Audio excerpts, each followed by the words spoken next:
Bonjour et bienvenue sur Psy & Co.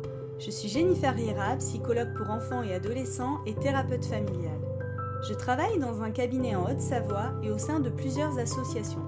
Je suis heureuse de partager avec vous ma passion pour mon métier en vous proposant des réflexions sur divers thèmes comme l'amour, l'amitié ou la famille, au travers de concepts issus des théories systémiques et intégratives, approches qui accompagnent ma pratique depuis plus de 10 ans et que j'illustrerai au travers d'histoires d'enfants et de familles extraordinaires. Mon objectif est de proposer une image de la psychologie plus originale, innovante et moderne, et faire, comme je le dis toujours, un pas de côté sur des sujets parfois difficiles. Merci pour votre écoute. Il était une fois la thérapie narrative. Bienvenue dans ce tout nouvel épisode. Voilà de longs mois que je n'ai pas fait de podcast. Le temps passe vite et j'avoue être très prise par le cabinet et mes diverses interventions à droite à gauche. Cela fait un bon bout de temps que je voulais faire un petit podcast sur l'approche narrative. Cette approche qui accompagne ma pratique, la guide et la rend tellement passionnante. Pour une brève présentation de cette approche, la thérapie narrative a été inventée dans les années 70 par deux Australiens, Michael White et David Epson. Michael White était l'un de ces thérapeutes rebelles qui ne voulait pas faire comme les autres. Son intention étant de détacher le sujet de son problème en faisant du problème un élément extérieur à la personne, élément dont il faudrait se soustraire. Comment White s'y prenait-il ? Il utilisait une technique que l'on appelle l'externalisation du problème. Dans ce contexte, un enfant en coprétique devenait un enfant qui avait un problème avec un caca sournois, qui le suivait partout, et une jeune femme TDAH vivait avec un TDAH, cet enfant terrible qu'elle allait devoir apprendre à maîtriser. Pourquoi alors externaliser le problème ? Tout simplement pour que les personnes ne soient pas le problème, mais qu'elles aient un problème avec lequel elles doivent composer. Cela dans le but d'aider les gens à redevenir les auteurs de leur vie et de leurs relations, comme le dirait Michael White.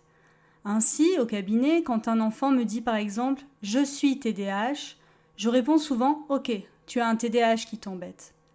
Le risque de se nommer, de se présenter en termes de « je suis », risque d'enfermer la personne dans sa difficulté, et quand la difficulté est portée par un membre d'une famille, en tant que patient désigné comme le propose l'approche systémique, une difficulté qui aurait dû être travaillée et disparaître risque de devenir un schéma organisationnel de pensée. Et le risque donc, c'est que l'enfant ou la personne qui portait un problème familial devienne lui-même le problème et s'identifie à celui-ci. Et comme le dirait alors Jean-Jacques Guillermet, il pleut toujours sur les mouillés. Un exemple pour la dépression. Robert Neuburger a écrit un bouquin qui a changé mon regard sur la dépression. Je le conseille d'ailleurs à toutes les personnes qui ont valsé un jour ou l'autre avec la dépression. Neuburger parle de la dépression comme d'une rage impuissante. Quelle belle externalisation du problème. C'est tellement vrai. La plupart des personnes dites en dépression, que j'ai pu rencontrer dans le cadre de mon travail au cabinet ou ailleurs, en creusant, on retrouve bien cette rage impuissante. Vous savez, ce moment où en tant qu'être humain, nous n'avons pas réussi à faire face à un événement qui nous a dépassés, contre lequel nous n'avons pu lutter, perdant totalement notre pouvoir d'agir. Perdre un proche, un amoureux, une amie, la vie que l'on avait, avoir commis des erreurs, cela peut mettre la rage. La rage contre les autres, mais aussi la rage contre soi-même. La rage est quelque chose d'actif, là où la dépression renvoie à de l'immobilité, de la passivité. Quand j'expose cette idée d'externalisation à mes patients dits dépressifs, je ne peux me lasser de voir cette petite lueur dans leurs yeux. Ceux-ci passant alors d'être passifs et inertes à des êtres que je vais accompagner à partir en guerre contre la rage afin de redevenir acteurs de leur vie.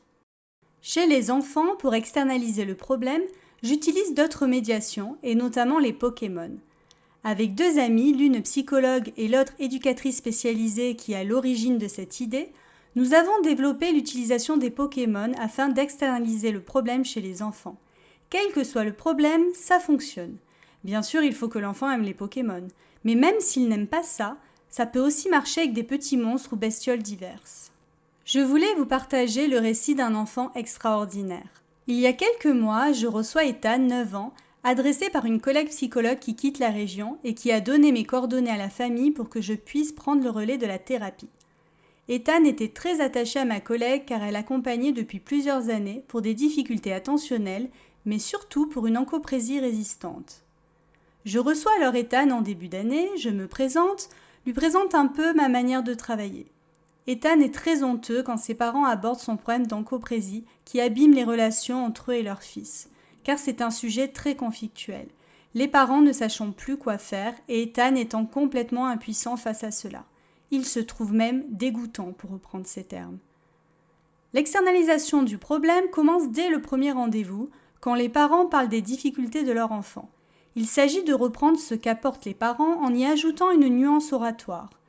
De ce fait, quand monsieur me dit « Ethan est encoprétique » et qu'ils n'en peuvent plus, je reformule en disant « L'encoprésie s'est invitée chez vous et fait un peu ce qu'elle veut ». Au début, les parents peuvent être surpris et à force d'insister sur l'encoprésie a fait ci, l'encoprésie a fait ça, ils finissent par eux-mêmes la nommer en ces termes. Quand je me retrouve un peu plus tard avec Ethan seul, je lui dis très sérieusement « Eh bien dis donc, j'en ai connu des encoprésies énervantes, mais alors celle-ci, elle est très forte, hein. Ça doit pas être simple de lutter contre elle tous les jours, non ?» Ethan me dit « Mais oui, j'en ai marre, elle est tout le temps là, elle me saoule. » Je lui demande alors comment l'encoprésie l'embête à la maison, à l'école, chez ses grands-parents, et comment l'encoprésie s'y prend-elle pour lui faire penser qu'il est dégoûtant. Dans la discussion, je note qu'Ethan aime les Pokémon. Chouette, je saute sur l'occasion.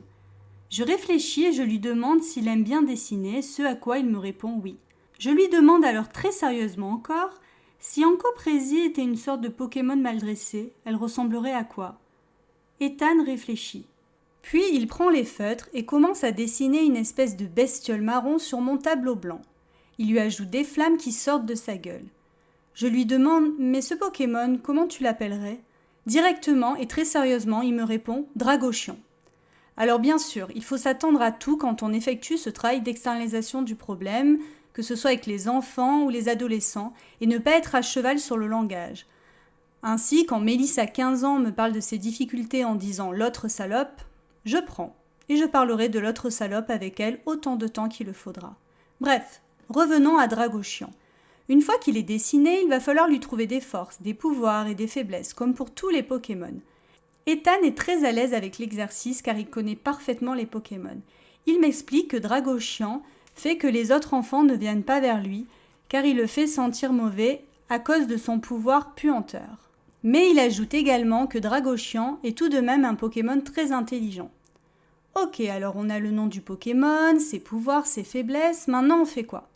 Eh bien maintenant, on explique à l'enfant devant les parents qu'il va recevoir Dragochian par la poste et que professeur Chen va lui demander de le dresser pour qu'il arrête de l'embêter.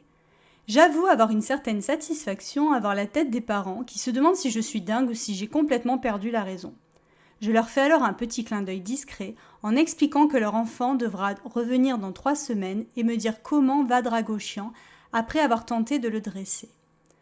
Ensuite, il faut aimer coudre, car à l'aide de feutrine, je vais reprendre le dessin de l'enfant et en faire une petite peluche ressemblante. Peluche à laquelle j'ajoute une carte Pokémon sur mesure que je réalise sur un site exprès dont je vous mets le lien en description. Et pour finir, une lettre co-signée avec le professeur Chen qui explique à l'enfant comment il peut dresser ce Pokémon agité qui n'en fait qu'à sa tête et comment ses parents vont l'aider dans cette tâche difficile.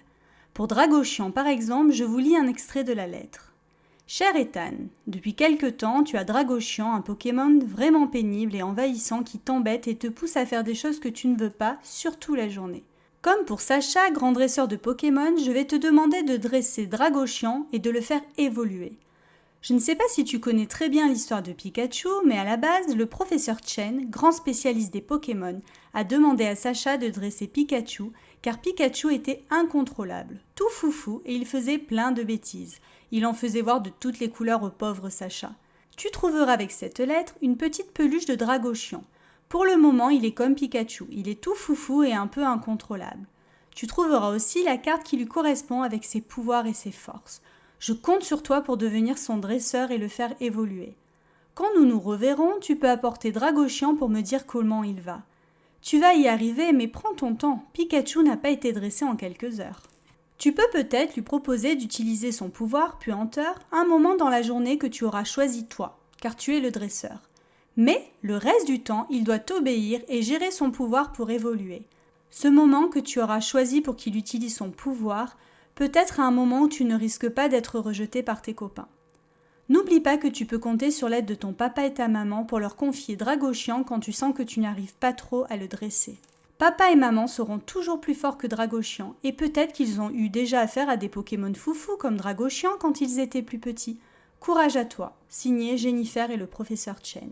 Si vous n'êtes pas trop à l'aise avec la couture ou que vous n'avez tout simplement pas vraiment le temps de coudre, je vous conseille d'acheter plein de petites bestioles en peluche que vous mettrez dans un coffre et vous demandez directement à l'enfant de choisir dans ce coffre la bestiole qui représenterait le mieux selon lui le problème. Et pour le reste, vous n'avez qu'à envoyer une lettre co-signée avec la fée grandir ou une autre créature enchantée avec laquelle vous travaillez. Mettez même à contribution votre collègue si besoin. Une fois que l'enfant s'est occupé de son petit Pokémon et que bien sûr vous observez que ça marche, l'enfant recevra comme un vrai dresseur Pokémon son badge accompagné d'un diplôme. Vous trouverez les badges sur de nombreux sites. J'aime voir l'enfant tout fier arriver au rendez-vous d'après, son Pokémon en main, fier de m'annoncer que certes, Dragoshian a encore fait des siennes, mais que ça avance. Le plus drôle dans tout ça, c'est quand les parents se prennent au jeu et me racontent comment Dragoshian a évolué et comment ils ont contribué également à son évolution. Ethan n'a plus eu de problème d'encoprésie au bout de 5 séances.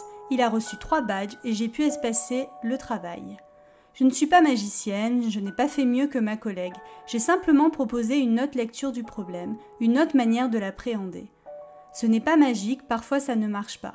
C'est un outil à utiliser avec les enfants jusqu'à 9-10 ans maximum. Pour les adolescents ou les adultes, le problème externalisé sera plutôt une phrase, une injure, une émotion, etc. Si le sujet de la thérapie narrative vous intéresse, Julien Bess développe très bien cette thématique dans l'une de ses vidéos. Il a également réalisé une formation en ligne menée par Charlie Crétenant sur la thérapie narrative et qui est tout simplement brillante. Je vous mets les liens en description. De mon côté, j'ai l'immense bonheur de proposer à partir de janvier 2025 des formations directement à mon cabinet en Haute-Savoie. Si ce thème vous intéresse, je propose une journée de base sur l'approche narrative ainsi qu'une autre journée spécifique pour le travail en narrative avec les enfants et les adolescents. Je vous remercie pour votre écoute et je vous dis à très bientôt. Passez un très bel été.